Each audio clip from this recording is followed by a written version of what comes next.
Nama Anies Baswedan kian santer disebut-sebut setelah resmi mendapat dukungan DPW PKB Jakarta untuk melaju di Pilkada Jakarta.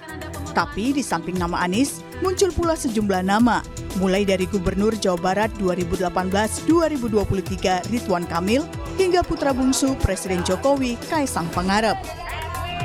Ridwan Kamil bahkan disebut telah didukung oleh Koalisi Indonesia Maju, koalisi partai politik yang mendukung Prabowo Gibran di Pilpres 2024. Ketua Umum PAN Zulkifli Hasan bahkan mengklaim semua partai politik di Koalisi Indonesia Maju sudah setuju Ridwan Kamil diusung di Pilkada Jakarta. Saat ini yang belum diputuskan adalah soal wakil gubernurnya. Yang DKI saya mengusulkan Ridwan Kamil. Ya, saya kira semua sudah mau menyetujui RK untuk maju di Jakarta. Udah. Wakilnya belum diputuskan ya. Tapi ya namanya wacana demokrasi apa aja boleh kok ya, dicabut-cabut wakil itu boleh.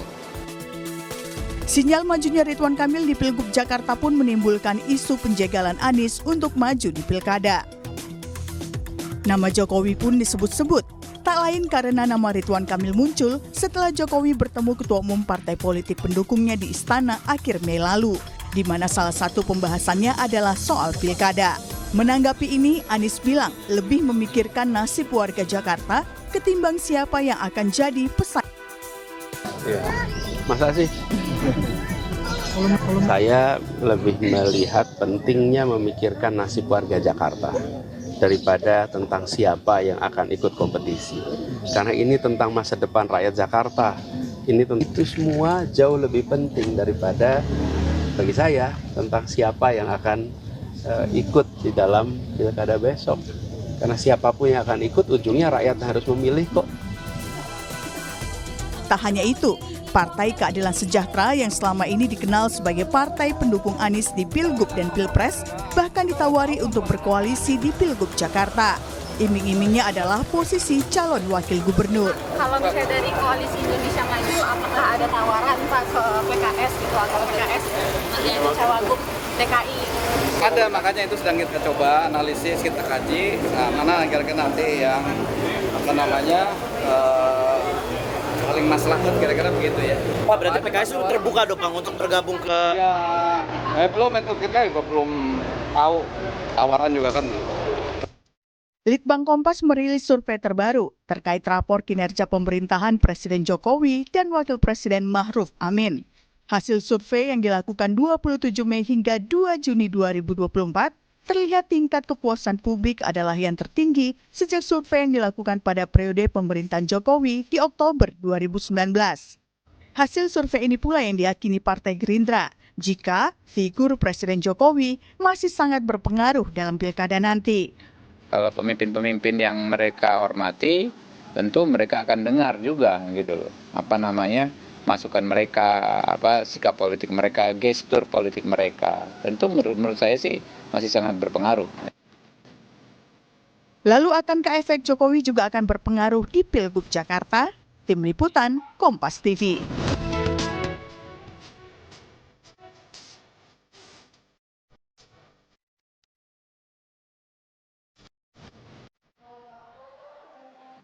Saudara, nama Anies Baswedan kian santer disebut bakal maju di Pilkada Jakarta. Tapi di samping nama Anies muncul pula sejumlah nama, mulai dari Gubernur Jawa Barat 2018 hingga 2023 Ridwan Kamil yang kemudian didukung oleh Koalisi Indonesia Maju hingga putra bungsu dari Presiden Joko Widodo Kaisang Pangarep. Sementara di sisi lain ada pula survei Litbang Kompas yang menyebut tingkat kepuasan masyarakat atas kinerja Jokowi Ma'ruf ini tinggi, yang menurut Gerindra akan berimbas pada efek Jokowi di Pilkada. Lalu akankah calon yang akan didukung Jokowi ini bakal menjadi pesaing ketat Anies di Pilgub Jakarta? Kita akan membahasnya soal ini bersama dengan sejumlah narasumber. Sudah hadir ke studio, sudah ada juru bicara pemenangan Pilkada PDI Perjuangan, ada Mas Ciko Hakim. Selamat pagi, Assalamualaikum Mas Ciko. Waalaikumsalam, pagi. Ya, kemudian juga melalui sambungan Zoom ada Wakil Ketua Umum Partai Gerindra, ada Mas Habibur Rahman. Selamat pagi, Assalamualaikum Mas Habib.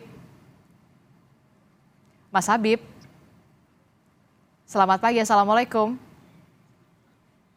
Sepertinya belum terdengar audionya, nanti kita akan sambungkan kembali. Kemudian ada juru bicara dari Partai Keadilan Sejahtera. Ya, selamat pagi Mas Habib. Assalamualaikum. Nyambung ya? Nah, ini baru nih. Selamat pagi. Waalaikumsalam warahmatullahi wabarakatuh. Yo, teman-teman semua sehat ya. Sehat. Kemudian ada juru bicara dari Partai Keadilan Sejahtera, ada Kang Pipin Sopyan. Selamat pagi. Assalamualaikum Kang Pipin. Selamat pagi. Sehat semua. Ya, kemudian terakhir ada pengamat politik dari Universitas Paramadina, ada Ahmad Hoirul Umam. Mas Umam, selamat pagi. Assalamualaikum.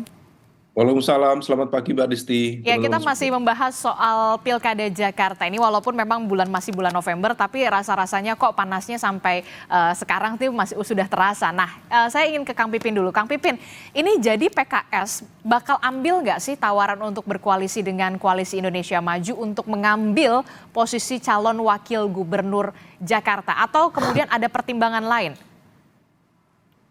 Ya, pertama tentu kami menghormati ya ketika ada tawaran atau wacana ya yang disampaikan bahwa PKS misalnya ditawarkan menjadi calon wakil gubernur ya oleh siapapun. Kami menghormati itu ya, kami apresiasi dan tentu kami akan pertimbangkan maslahat dan madaratnya untuk ke depan, peluang menang ke depan ya, apakah peluang menangnya besar atau tidak, kemudian bagaimana terkait dengan elektabilitasnya, kapasitas dan sebagainya. Tentu semua itu akan kami pertimbangkan. Jadi sekali lagi tawaran ini alhamdulillah karena kami sebagai pemenang pemilu di DKI Jakarta ya, kami tentu tawaran itu tidak hanya satu. Jadi banyak tawaran yang disampaikan kepada kami. Dan tentu kami juga punya syarat-syarat atau kriteria yang kami ingin ke depan PKS karena sebagai pemenang. Ya harapannya kalau nggak gubernur ya wakil gubernur DKI itu dari kader PKS. Saya kira nanti dari situ kita akan lihat siapa mitra koalisi yang siap untuk mendukung salah satu kriteria yang diajukan oleh Partai Keadilan Sejahtera. Oke, berarti itu artinya sekarang tuh PKS tidak terlalu ngoyo untuk berbicara soal posisi cagup, tapi posisi nomor 2, cawagupnya paling tidak, begitu Kang Pipin? Ya, saya kira itu makanya nanti kan yang dilihat itu dalam pilkada itu adalah siapa sosoknya kan, siapa tokoh. Jadi yang paling penting itu ada dua hal ya kalau dalam pilkada itu. Satu ada tokohnya, yang kedua adalah mesin partai. Ada yang ketiga sebenarnya kesiapan logistiknya. Tapi dari kita akan melihat dari ketiga itu kan yang menjadi asbab ya untuk potensi menangnya lebih besar adalah tiga hal itu. Makanya yang pertama dan yang kedua menjadi prioritas bagi PKS, tokohnya siapa, elektabilitas tinggi atau tidak. Nah, kami memang menyediakan mesin partai yang siap di Jakarta karena kami sebagai pemenang kader anggota PKS termasuk besar di Jakarta. Tentu kesempatan ini akan kami gunakan sebaik-baiknya untuk memenangkan kembali Pilkada Jakarta yang 2017 sempat kami dengan Gerindra berkoalisi untuk memenangkan Anies Sandi. Maka di 2024 ini kami belum final memutuskan siapa calon gubernur dan calon wakil gubernurnya. Karena meskipun dari bawah sudah ada usulan dari DPW DKI Jakarta, tetapi sekali lagi DPP PKS belum memutuskan. Kami akan mengambil keputusan yang terbaik ya setelah membangun komunikasi yang intens dengan calon-calon mitra koalisi kami ke depan. Oke, baik.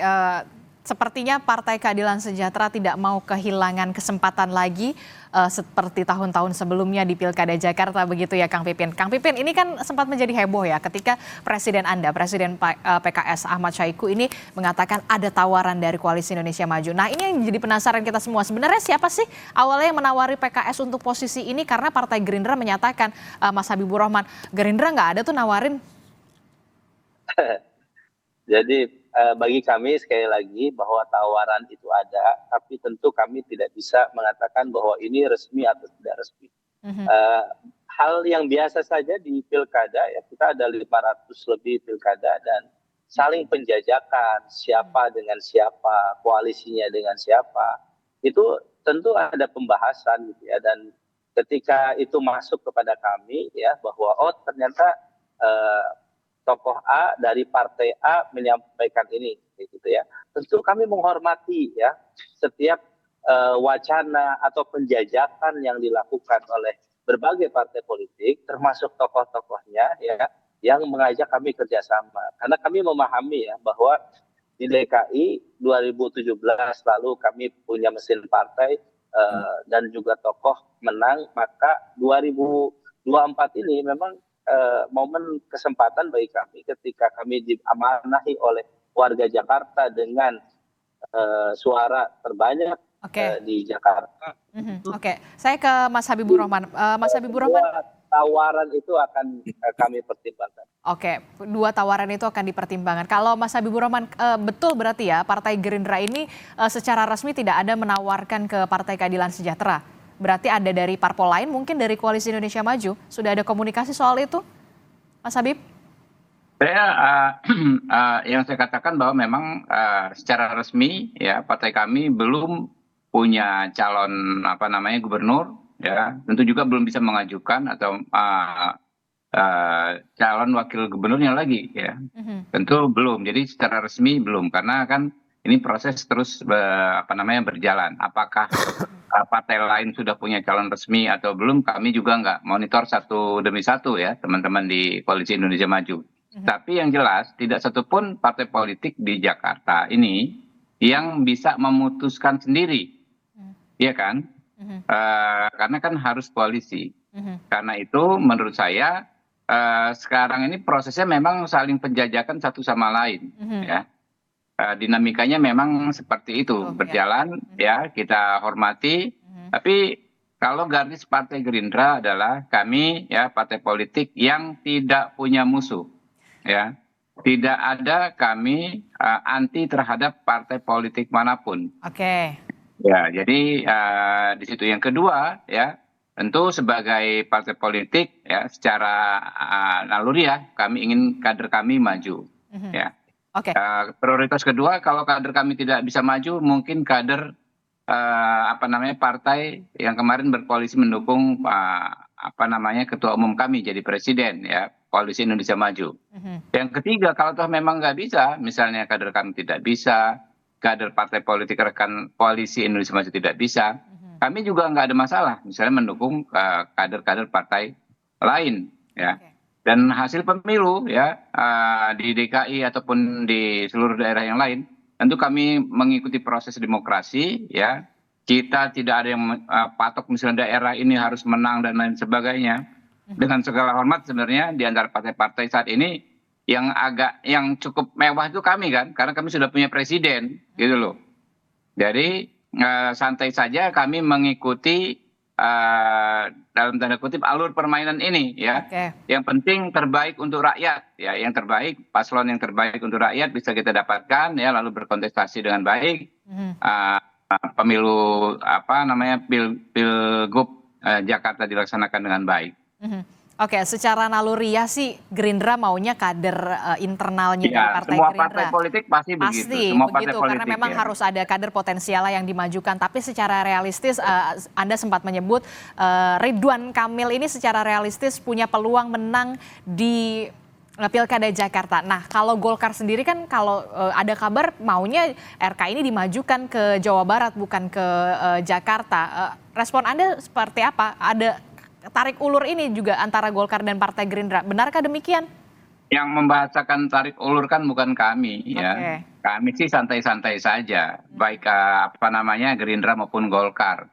Tiap hari kita rapat, tiap hari kita ketemu ya, antar elit juga nggak ada masalah. Ini kan dalam konteks penjajakan mencari yang terbaik.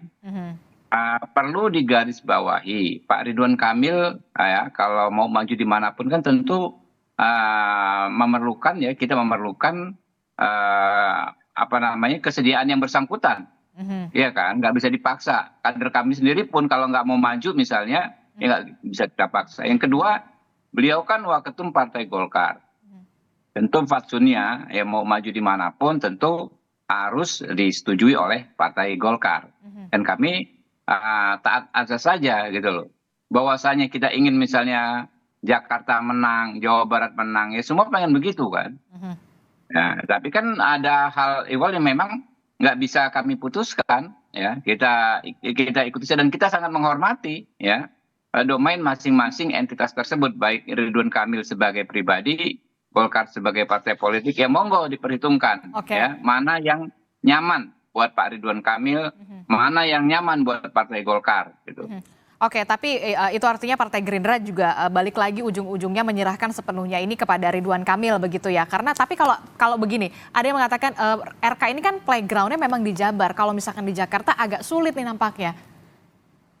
Ya sulit nggak sulit kan nanti bagaimana kita membaca peta, ya. Ya silakan gitu loh. Makanya saya bilang kan idealnya kan kalau politik ya, target politik. Jawa Barat kita bisa menang, Jakarta juga bisa menang, kedua-duanya, gitu kan. Tapi kan target-target politik itu belum tentu semuanya bisa dilaksanakan. Nah ini yang bahasa kami, para politisi, sebetulnya di antara kami ini santai-santai saja. Tapi kan teman-teman ini olah-olah terus, ketegangan, tarik-menarik, jegal-menjegal. Jadi dengan bahasa-bahasa yang menurut saya kurang edukatif. Tapi nggak apa-apa, itu hak juga teman-teman kan. Nanti rakyat yang menilai lah. Oke, ini kalau kita lihat ya nama Anies Baswedan, Ridwan Kamil ini sebenarnya sudah mencuat dari bulan Mei, Juni begitu ya. Nah kalau PDI Perjuangan ini tampaknya begitu berhati-hati begitu ya untuk memajukan tokoh baik itu kader internal atau di luar. Apa pertimbangannya sebenarnya? Pertimbangannya tentu terkait dengan pemetaan di PDI Perjuangan. Kalau kita memetakan pilkada itu nomor satu kita bukan memetakan sosoknya dulu, kita selalu memetakan permasalahannya, seperti apa daerahnya, seperti apa tantangan-tantangan ke depannya. Kalau kita bicara Jakarta yang sekarang masih DKI yang akan menjadi DKJ misalnya, akan ada aglomerasi, akan ada hubungan dengan penopang kota kita seperti Jabodetabek Jur ya. Ada juga hal-hal yang terkait dengan penganggaran yang berbeda, prioritas yang berbeda karena bukan lagi ibu kota. Artinya kita harus benar-benar mencermati siapa yang akan kita pilih, siapa yang akan kita usung sebagai calon gubernur maupun calon wakil gubernur. Nah, yang kedua tentunya kita dari PDI Perjuangan sebagai partai yang eksistensinya memang sudah teruji di Jakarta, yang beberapa kali memenangkan Pileg dan kemarin menjadi peringkat kedua di Pileg, merasa juga kita pantas untuk mencalonkan calon gubernur atau calon wakil gubernur. Jadi artinya sekarang yang menjadi prioritas kami adalah menjaring dari internal. Nah, menjaring dari internal itu kan harus berbasis kriteria. Kriteria yang kita butuhkan adalah pemimpin seperti yang mampu untuk mengelola kota Jakarta yang seperti saya bilang tadi, begitu kompleks, begitu heterogen dan lain-lain. Artinya di internal sendiri kita ada problem tanda kutip ya, problemnya artinya agak sulit memilih di antara teman-teman kita kader-kader di internal ya. Ada Pak Ahok, ada Pak Jarod, ada Bu Risma, ada Andika Perkasa, ada Prasetyo Edi Marsudi, ada Charles Honoris. Semuanya yang kita meyakini mumpuni dan mampu punya kompetensi untuk membangun Jakarta dan menjawab tantangan-tantangan Jakarta ke depannya. Nah, artinya itu dulu yang menjadi prioritas kami. Dan harus diingat kembali lagi fokusnya adalah PDI Perjuangan berniat untuk mengusung calon dari internal, ya, baik itu sebagai calon gubernur ataupun calon wakil gubernur. Nah, baru step berikutnya adalah tentunya kita harus ada kerjasama politik dengan partai lain, karena kita memang tidak bisa mencalonkan sendiri. Kalaupun kita bisa mencalonkan sendiri, memang selalu akan lebih baik untuk membangun suatu kota atau daerah bersama-sama dengan partai politik lain dan elemen masyarakat yang lain. Artinya kita terbuka dan membuka jalur komunikasi dengan semua partai politik. Seperti apa yang dikatakan Bung Habibur Rahman, sebenarnya sama aja. PDI Perjuangan juga tidak menarik garis atau mau memprioritaskan bermusuhan atau memprioritaskan kerjasama dengan partai politik yang mana dan lain-lain. Itu sama aja. Jadi prinsipnya kita masih terbuka. Maka dari itu, karena ada kriteria-kriteria yang tersebut tadi, ada nama-nama yang dari luar PDI Perjuangan juga muncul, seperti Mas Anies Baswedan. Karena memang ya kalau kita mau objektif, walaupun kita pernah berkontestasi, berkompetisi melawan Anies Baswedan, tapi kan jujur aja memang dia pernah menjadi gubernur. Artinya punya rekam jejak, punya pengalaman, ya kan. Tingkat kepuasan publiknya lumayan, elektabilitasnya sekarang lumayan. Tapi kan hari-hari ini sinyalnya PDIP memuji Anies terus ya. Sebenarnya nggak muji, ini kita secara objektif aja kita nilai. Karena kan yang menilai kan rakyat juga gitu ya. Nah, tapi kan kalau kita mau jujur, walaupun yang sering disebut hanya 2 nama ya, Anies RK. Tapi kalau kita mau jujur, kedua nama ini kan sebenarnya elektabilitasnya tingkatannya bukan tingkatan elektabilitas yang menjamin akan pasti menang. Karena memang masih 30-an%. Tidak ada yang mencapai di atas 35% kalau nggak salah. Ya, bahkan kalau disandingkan ada nama Basuki Cahayapurnama dalam survei itu, biasanya Kang Emil malah berada dalam posisi ketiga. Ya kan, kadang-kadang Pak Ahok ada juga di posisi pertama. Jadi artinya tidak ada satu calon pun yang bisa dipastikan, kalau biasanya kan suka ada anekdot ya, dipasangin sama sendal aja pasti menang gitu. Ini nggak ada, di Jakarta ini nggak ada. Artinya semua calon, semua partai politik, saya meyakini akan betul-betul mencermati dan mencari kerjasama antar partai politik dan khususnya dengan partai politik yang mempunyai mesin yang teruji. Yang mesinnya sudah teruji di Jakarta, ya kita bisa bilang PDI Perjuangan dan mungkin Partai Keadilan Sejahtera. Oke, nah ini kalau berbicara soal PDI Perjuangan dan Partai Keadilan Sejahtera, sejauh ini memang sudah ada komunikasi atau memang masih deadlock soal cawagupnya begitu? PKS mau jadi cawagub, PDIP juga mau jadi cawagub. Komunikasi semua kita jalankan, tentunya senior-senior saya di PDI Perjuangan, baik itu yang di parlemen maupun di DPP, tentunya sudah membuka jalur komunikasi, baik itu formal maupun informal, termasuk dengan Partai Keadilan Sejahtera pastinya. Dan kita tetap pada pendirian kita tadi ya, bahwa memang kita ingin mengajukan calon. Nah itu dulu yang menjadi fokus kami, karena kami masih menjaring dari internal ini. Jadi belum ada titik temu ya PDIP sama PKS? Dengan yang lain pun sebenarnya bukan titik temu ya, belum ada yang mengerucut lah gitu. Pembicaraannya masih di tataran informal. Oke, Mas Umam, ini gimana kalau membaca peta politik di Jakarta ini? Kan kalau kita lihat ya, Jakarta ini masyarakatnya heterogen begitu, bahkan masyarakatnya cenderung kritis, realistis begitu. Bagaimana Anda membacanya, Mas Umam? Ya, Mbak Adisti, DKI Jakarta memang sangat unik ya, dan seolah kemudian di saat yang sama ada situasi yang memang tidak mudah diprediksi. Kalau misal kita tadi cermati beberapa positioning dari partai-partai per hari ini juga belum clear. Kalaupun kemudian ada upaya dari terutama dari Koalisi Indonesia Maju untuk mengajukan Pak Ridwan Kamil misalnya, tentu itu memiliki sebuah potensi yang cukup memadai. Karena bagaimanapun juga kebersamaan dari Koalisi Indonesia Maju, terutama dari Presiden terpilih Pak Prabowo nantinya, tentu berkepentingan besar untuk menjaga, mengkontrol dan juga membangun basis koordinasi yang betul-betul memadai dengan pimpinan di DKI Jakarta.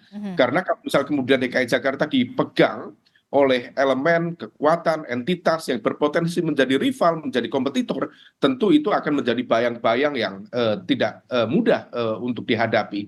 Nah, maka saya berkeyakinan Koalisi Indonesia Maju akan merapatkan barisan untuk meyakinkan kemenangan di DKI Jakarta. Adapun kemudian upaya untuk mencoba untuk bernegosiasi, termasuk juga merayu dari PKS, tentu ini sangat unik dan juga menarik. Karena bagaimanapun juga PKS memang per hari ini memiliki tingkat kepercayaan yang sangat tinggi di DKI Jakarta. Pasca reformasi, sejak berdirinya PKS, akhirnya PKS berhasil menjadi pemenang pileg di level Jakarta.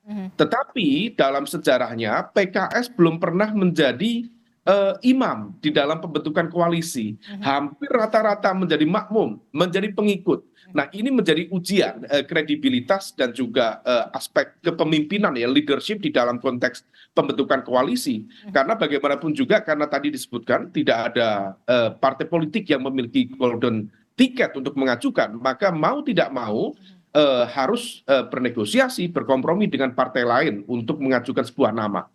Kalau PKS selama ini memiliki aspek kedekatan misalnya dengan Mas Anies, yang menjadi tantangan adalah who gets what, siapa mendapatkan apa, rumus dasar dalam koalisi itu. Nah, problem atau tantangannya, Mas Anies sendiri per hari ini bukan menjadi salah satu entitas atau representasi dari partai politik. Maka di posisi dalam konteks negosiasi inilah yang tidak mudah. Kalau misal PKS ingin mengajukan Mas Anies, apakah PKS bisa mendapatkan posisi cawagup? Kalau misal kemudian PKS mendapatkan posisi cawagup, bagaimana dengan partai lain? Akan mendapatkan apa? Sama pertanyaan dengan PDIP. PDIP kalau misal kemudian tadi ya disampaikan Bang Ciko, ini sangat luar biasa. Dalam sebuah perjalanan panjang dengan konfrontasi yang luar biasa, kita dengar beberapa hari ini PDIP sanjung menyanjung terus ini dengan Mas Anies. Tadi Mbak Adisti meng-highlight itu. Dan ini fenomena politik yang cukup unik ini. Nah, kalau misal kemudian bisa terjadi peleburan, tentu itu sangat promising. Karena PKS memiliki 18 kursi, PDIP memiliki 15 kursi, syukur-syukur partai-partai politik dari koalisi perubahan tetap istiqomah memberikan dukungan kepada mantan capresnya. Ini kalau misal dihitung ditambah kemudian PKB dengan 11 kursi, kemudian Nasdem dengan 10 kursi, maka akan cukup menjanjikan angka yang sangat signifikan. Nah, problemnya ini di atas kertas seolah oke, tetapi dalam konteks kalkulasi kepentingan ada situasi yang tidak mudah. Termasuk dengan PDIP tadi sendiri. Kalau misal PDIP kemudian melebur menjadi satu, di level elit barangkali ya. Tetapi kalau misal kemudian berada di sana, ini bisa dalam konteks tertentu, bisa berpotensi menjadi political suicide, atau politik bunuh diri. Karena bagaimanapun juga basis pemilih loyal PDIP yang selama ini dibangun pride-nya, dibangun militansinya, seringkali dihadapkan pada situasi yang mencoba untuk menarik garis terkait dengan konteks isu Islamisme, konteks isu politik identitas dan lain sebagainya. Nah, ini yang kemudian akan terus bergerak, tetapi terlepas dari itu, saya yakin 1 bulan ke depan akan selesai. Dan kita cermati perkembangannya, Mbak Adisti. Akankah sesignifikan itu 1 bulan ke depan? Kalau kita melihat kan ya PKS ini bisa dikatakan lagi di atas angin begitu ya. Karena memang Partai Keadilan Sejahtera ini merupakan partai yang kemudian punya suara tertinggi di Jakarta. Apakah ini PKS ini benar-benar akan menjadi bandul tersendiri, baik itu nanti untuk ke PDIP ataupun kemudian bahkan ada upaya menggoda dalam tanda kutip dari Koalisi Indonesia Maju. Anda melihatnya bagaimana? Ya, itu sudah menjadi rumus besar ya, karena bagaimanapun juga PKS memiliki kekuatan yang cukup signifikan. Dan di saat yang sama harus juga diakui bahwa kemenangan PKS di Pileg DKI Jakarta kemarin itu salah satunya adalah karena faktor kutel efek dari Mas Anies Baswedan, termasuk juga narasi kritis koalisi perubahan yang digunakan sebagai upaya untuk mengkonsolidasikan basis pemilih loyalnya. Nah, ini yang kemudian menjadi tantangan. Apakah kemudian PKS konsisten, istiqomah untuk memberikan dukungan yang sama kepada entitas, dalam konteks ini Mas Anies, yang kemarin memberikan kutel efek memadai kepada peningkatan jumlah suara PKS di Jakarta, atau tidak? Karena di saat yang sama PKS juga memiliki kepentingan besar untuk melakukan negosiasi ulang, melakukan kompromi kembali dengan kekuasaan yang akan datang, terutama di bawah pemerintahan Prabowo Gibran.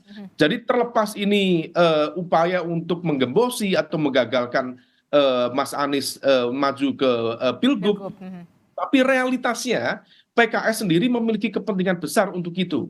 Berkali-kali dalam diskusi saya sampaikan, ya intermittent fasting itu sangat sehat, tapi kalau puasa nggak buka-buka terus itu juga bisa membahayakan itu.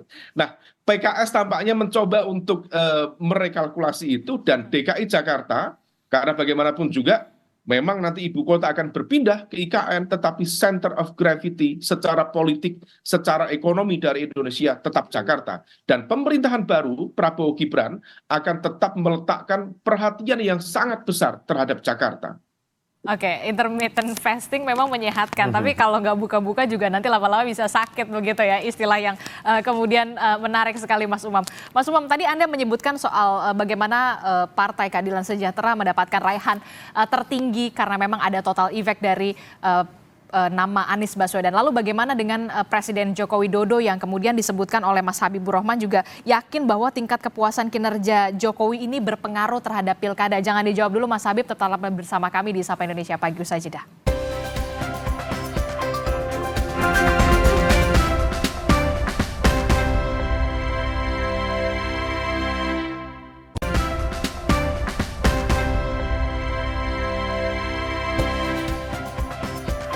Terima kasih Anda masih bersama kami di Sapa Indonesia Pagi. Saudara, kita masih membahas bagaimana dinamika politik di Pilkada Jakarta yang tampaknya panasnya ini sudah terasa walaupun masih bulan November mendatang ya. Masih membahasnya bersama dengan dari Partai Gerindra ada Mas Habibur Rahman, kemudian ada Kang Pipin dari Partai Keadilan Sejahtera, di studio masih ada Mas Ciko, kemudian ada Mas Umam. Saya ke Mas Habib. Mas Habib, ini Anda mengatakan yakin sekali tingkat kepuasan kinerja Jokowi ini berpengaruh terhadap Pilkada. Benarkah berpengaruh juga ke Pilkada Jakarta, Mas Habib? Ya pasti ya. Orang kan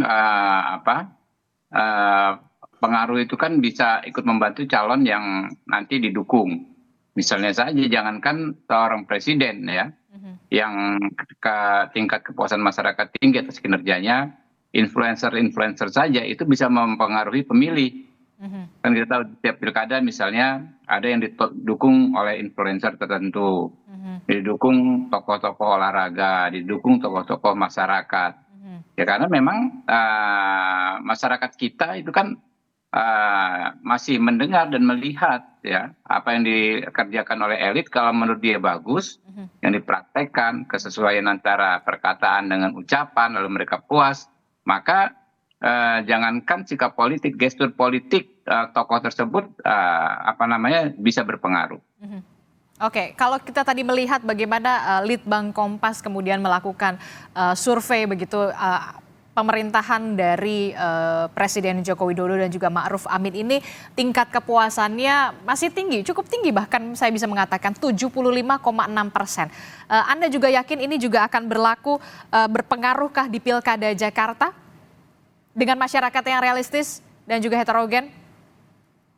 Ya, saya paham ya, masyarakat Jakarta, justru masyarakat Jakarta itu kan masyarakat yang sangat rasional, dan survei itu adalah produk dari kerja-kerja yang rasional ya, karena kan Litbang Kompas tentu memotretnya dari sudut pandang yang komprehensif, dari bentuk metodologinya tentu profesional, bentuk-bentuk pertanyaannya juga tentu kredibel ya, tidak digiring ke sana kemari ya, sehingga ini survei yang sangat amat bisa dipercaya, survei Litbang Kompas. Nah, hal seperti ini ya, survei yang kredibel seperti ini menurut saya akan menjadi acuan bagi masyarakat rasional seperti di Jakarta. Oke, Mas Habib, nama Ridwan Kamil yang kita tahu juga cukup dekat di lingkaran Presiden Joko Widodo. Jika memang nantinya Presiden Joko Widodo juga akan mendukung dari Ridwan Kamil jika memang akan maju di Pilgub Jakarta, Anda yakin realistis RK ini bakal menang di Jakarta? Ya tentu untuk menang ya tidak bergantung kepada gestur politik misalnya dari Pak Presiden Jokowi, banyak faktor ya. Itu mah buat start awal saja, misalnya endorse dari siapapun kan buat start awal, kembali kepada calonnya, nah, kepada sosoknya seperti apa. Nanti kan masyarakat akan melihat sosok tersebut. Jadi start awal sudah bagus, misalnya kalau Pak Ridwan Kamil, tinggal berikutnya dalam masa kampanye bagaimana Pak Ridwan Kamil dan timnya apabila memang benar-benar maju bisa meyakinkan masyarakat ya. Agar bisa memilih beliau. Oke, Mas Ciko, Anda sepakat dengan kalau memang tingkat kepuasan publik terhadap pemerintahan Jokowi Ma'ruf Amin ini masih tinggi, ini akan berpengaruh juga di Pilkada Jakarta? Saya rasa sedikit banyak pasti ada pengaruhnya. Semua yang mengendorse siapapun yang mendukung siapa, ketika seseorang itu masih mempunyai basis dukungan, saya rasa itu akan menjadi pengaruh ya. Tapi saya rasa pengaruhnya tidak akan begitu besar. Karena kalau kenapa nggak begitu besar? Kembali lagi, Jakarta ini kan kota yang diisi oleh masyarakat yang lebih terdidik daripada daerah-daerah lain gitu ya. Pada artiannya saya juga bukan menafikan apa hasil survei tersebut. Saya meyakini bahwa Kompas profesional ketika melakukan survei. Tapi kan ada detail-detail yang kita bisa baca di situ. Kalau kemarin baru terbuka bahwa ada detail dari 20-an hampir 30% yang ikut dalam survei itu mengatakan alasan kenapa mereka puas dengan kinerja Jokowi adalah karena penerima bansos kan gitu. Ada beberapa hal lagi yang juga bisa kita lihat variabelnya. Nah, hal-hal seperti ini kan juga banyak juga yang masyarakat di level dengan pendidikan yang agak lebih rendah dari yang lain, itu juga tidak merasakan apa yang sekarang terjadi, dolar yang begitu tinggi misalnya, ya kan, ya, hal-hal yang akan berefek pada mereka bukan sekarang, tapi 1 bulan, 2 bulan, 3 bulan ke depan, karena dolar yang tinggi, akhirnya pembelian barang-barang ekspor dengan harga yang baru dan lain-lain itu akan melonjak nih.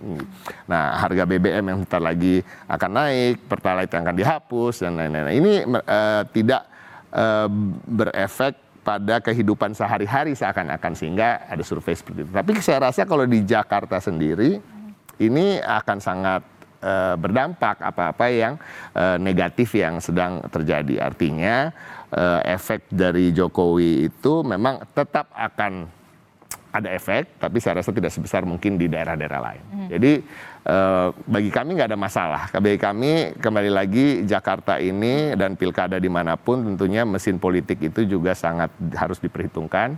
Sosok-sosok yang dimajukan terlepas dari siapa yang mendukung itu akan lebih penting menjadi acuan. Termasuk kalau misalkan nanti ada nama putra bungsu dari Presiden Joko Widodo, Kaisang, yang kemudian sudah ada sinyal mengatakan lihat saja nanti kejutannya begitu, walaupun memang publik mungkin terkejut nggak ya gitu. Anda melihat gimana? Ya nggak ada masalah gitu ya, kembali lagi memang kami masih merasa putusan MA itu cukup kontroversial, tapi kan sudah diputuskan pada akhirnya, tapi kan kembali lagi sekarang PKPU-nya belum keluar, kita tunggu aja, dan kalaupun memang Kaisang mencalonkan, ya kita juga kadang-kadang harus fair juga ya, Kaisang ini kan ketua umum dari partai politik yang meraih cukup banyak kursi, 8 kursi gitu ya, 8 kursi sebenarnya kalau ditambah dengan 15 dengan PD Perjuangan kita cukup tuh berdua untuk mencalonkan kan gitu ya. Tapi kan pertanyaannya mungkin nggak itu dong yang jadi pertanyaan. Yang menjadi kurang mungkin kan sebenarnya terlepas dari yang dikira-kira Madisti kan pasti mikirnya karena alasan-alasan yang X gitu ya. Tapi sebenarnya kan alasannya tadi yang kita sebut kriteria pemimpin di Jakarta. Mungkin Kaisang belum memenuhi persyaratan itu ya kan, karena belum punya pengalaman yang cukup untuk memimpin. Artinya kita akan lebih mencari. Bukan karena ada ayahnya di belakang. Itu mungkin alasan sekunder lah ya. Oke, baik, saya ke Kang Pipin. Kang Pipin, ini kan kalau tadi Mas Uma mengatakan PKS ini sedikit banyaknya, bahkan banyak begitu ya, ada peningkatan raihan suara di Jakarta, khususnya tidak hanya PKS tapi juga Nasdem, PKB juga, karena ada total effect dari Anies Baswedan. Nah, saya mau tanya, kalau dari Partai Keadilan Sejahtera sendiri memang sudah menyiapkan untuk menjadi makmum lah ya, kalau memang nantinya imamnya tetap nama Anies Baswedan, itu siapa kira-kira yang paling potensial? Ya, banyak nama-nama ya, Pak kader PKS ya, para senior PKS yang saat ini punya kapasitas untuk memimpin ya. Katakanlah misalnya salah satunya Pak Muhammad Sohibul Iman, ya, mantan Presiden PKS, terus kemudian ada juga yang saat ini sebagai Wakil Ketua Majelis Syuro PKS dan saat ini sebagai anggota Dewan terpilih di 2024 ini. Ada juga nama Pak Mardani, Pak Khoirudin ya, dan nama-nama lain yang masih kami pertimbangkan untuk nanti apakah menjadi calon gubernur dan calon wakil gubernur. Ya, tanpa harus kami jumawa, ya kami tetap ingin berkomunikasi dengan semua partai ya untuk mencari formula koalisi ya, dan juga sosok tokoh yang kira-kira bisa menyelesaikan persoalan DKI, punya capacity to win dan capacity to govern, kemampuan untuk menangnya cukup besar dan kemampuan untuk menyelesaikan persoalan yang ada di DKI-nya juga cukup besar. Kedua hal inilah selalu yang kami pertimbangkan di DKI, dan memang kami tidak akan tergopoh-gopoh, tergesa-gesa untuk memutuskan siapa calon gubernur dan calon wakil gubernur di DKI Jakarta. Sekali lagi kami akan berhitung secara presisi ya ke depan siapa calon gubernur dan calon wakil gubernur beserta siapa yang akan menjadi mitra koalisi. Sekali lagi kami masih membuka peluang untuk koalisi baik dengan PDIP, Gerindra, Nasdem, PKB, ya, PAN dan semua partai termasuk Golkar ya. Kami perhitungkan dan kami sangat mengapresiasi ajakan-ajakan untuk komunikasi, dan tentu ini resiprokal, kami saling membutuhkan untuk komunikasi itu sehingga kita punya keyakinan yang utuh siapa calon yang kita akan dukung dan berpotensi menang. Oke, termasuk juga memang tadi Anda menyebutkan kalkulasinya, hitung-hitungan politiknya ini memang benar-benar harus presisi begitu, siapa dapat apa, kalau saya nggak dapat di sini, berapa dapat yang di wilayah lain begitu ya. Kalau PKS sendiri, kalau memang nanti ada pengaruh dari Presiden Joko Widodo yang mendukung salah satu paslon ini di Pilkada Jakarta, taruhlah misalkan putranya, Kaisang Pangarep nanti akan bersanding dengan RK. Adakah peluang kemudian oke deh PKS sama PDIP aja deh gitu koalisi? Kang Pipin.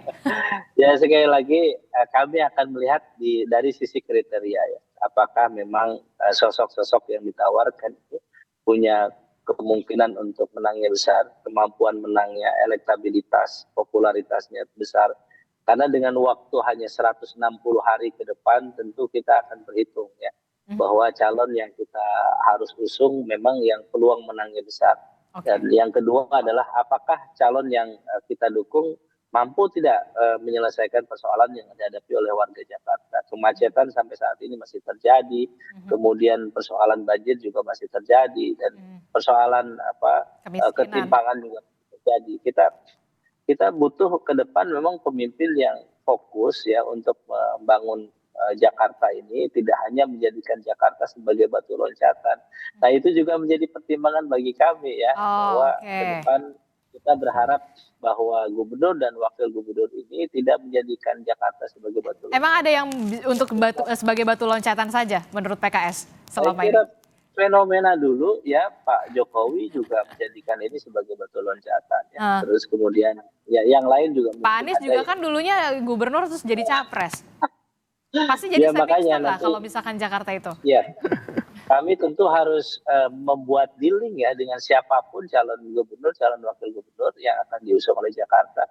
Jangan sampai warga Jakarta menjadi korban dari kepentingan elit-elit partai politik sehingga persoalan di Jakarta tidak selesai-selesai. Jadi ini salah satu perhatian PKS di situ. Jadi kami tidak mau amanah yang diberikan oleh warga Jakarta kepada Partai Keadilan Sejahtera ini kemudian hanya sekedar untuk menaikkan refresh dari konsentrasi dari lokal ke pusat. Jadi sekali lagi kami menghormati itu dan kami pikirkan betul ya, kami siapapun yang mengajak komunikasi, kami hargai, kami apresiasi, dan kami masih terbuka untuk berkomunikasi. Oke, kita nggak tahu nih singgungannya untuk siapa nih stepping stone ini, batu loncatan ini begitu ya dari Jakarta ke RI1. Oke, Mas Umam, menarik sekali PKS tidak mau kemudian tokoh yang kemudian dimajukan nanti jadi batu loncatan. Padahal kan kita tahu memang sebut saja nama Jokowi, Anies Baswedan ini kan memang Jakarta itu menjadikan tolak ukur nanti untuk ke RI1 begitu ya. Nah, Anda melihat jika memang nantinya peta politiknya akan seperti apa, termasuk juga memang kalau nanti putra bungsu dari Presiden Joko Widodo betul akan maju sebagai cawagup katakanlah dari RK, apa yang nanti akan kalkulasi PKS dan juga PDIP? Ya, saya agak tergelitik dengan statement dari Kang Pipin ya. Dan kalau misal memang statement dari Kang Pipin tadi itu merepresentasikan DPP PKS dalam konteks sikap politiknya, maka sebenarnya itu mempertebal apa yang disampaikan oleh Presiden PKS beberapa waktu lalu, bahwa sepertinya tidak akan memberikan dukungan kepada Pak Anies. Dan ini akan menjadi political warning yang harus diantisipasi ya oleh lingkaran Mas Anies, bagaimana kemudian membentuk 20% threshold sebagai persyaratan maju di Pilgub. Nah, yang terpenting adalah bagaimana kemudian seorang cagup, termasuk nanti cawagup, betul-betul bisa memetakan. Karena yang menentukan memang tadi elektabilitas, approval rate atau tingkat kepuasan publik Pak Jokowi misalnya itu cukup tinggi. Dalam konteks tertentu, ya itu akan memberikan dampak. Memang signifikansinya mengalami up and down, apalagi ini sudah mengalami proses fase akhir dari pemerintahan. Tetapi kalau misal kemudian dukungan itu bisa ditunjukkan secara clear, secara vulgar, terlebih kemudian nanti the newly elected president juga memberikan dukungan, maka ini akan mempertebal kekuatan-kekuatan yang lain yang sangat berpengaruh. Mulai dari ketokohan, kemudian jaringan partai, jaringan non-partai, kemudian logistik, kemudian jaringan relawan, dan lain sebagainya. Nah, ini yang kemudian harus dihitung betul. Karena tadi disampaikan juga masyarakat DKI Jakarta ini agak unik. dan keunikan dari masyarakat Jakarta dengan kritisismenya, literasinya yang lebih baik itu menghadirkan ada semacam kutukan petahana. Hampir tidak ada petahana yang bertahan di DKI Jakarta. Kita lihat mulai dari Pak Foke dengan kekuatan yang cukup masif bisa ditumbangkan oleh Pak Jokowi. Pak Jokowi kemudian bergeser, Pak Ahok yang begitu kuat dominasi elektabilitasnya bisa ditumbangkan oleh Anies Baswedan. Dan per hari ini kalau misal kutukan itu masih berjalan, maka kemudian jangan-jangan ini akan menjadi peluang bagi nama baru. Nah ini yang kemudian harus dihitung betul. Tetapi kalau misal kemudian kita cermati situasinya, di sisi Kim tampaknya memang cukup percaya diri ya. Semua bergantung pada hitung-hitungan siapa yang siap menjadi cawagup. Tetapi kalau misal di sisi Mas Anies sendiri, rasa-rasanya juga cukup clear. Tetapi kalkulasi ulang bagaimana kemudian komposisi koalisi itu yang harus dihitung secara cermat. Dan bisa saja satu poin. Kalau misal kemudian dua partai di koalisi perubahan yang bernama Nasdem, yang bernama PKB, betul-betul akan nyebrang ke koalisi Kim ke depan di pemerintahan Prabowo Gibran, bisa saja kemudian nanti Kim akan menggunakan hak vetonya untuk dimainkan dalam konteks Pilkada DKI Jakarta untuk memastikan kemenangan dari cagup dan cawagup yang diusung oleh Kim 5 tahun ke depan. Oke, ini masih sangat dinamis pergerakan politiknya juga masih kita masih menerka-nerka begitu. Kita lihat nanti akan ada titik akhirnya seperti apa karena komunikasi politik terus dijalankan di masing-masing partai politik. Terima kasih Kang Pipin Sopyan, Mas Habibur Rahman dan juga Mas Ciko, Mas Umam. Terima kasih telah bergabung bersama kami. Kita akan nantikan bagaimana dinamikanya nanti.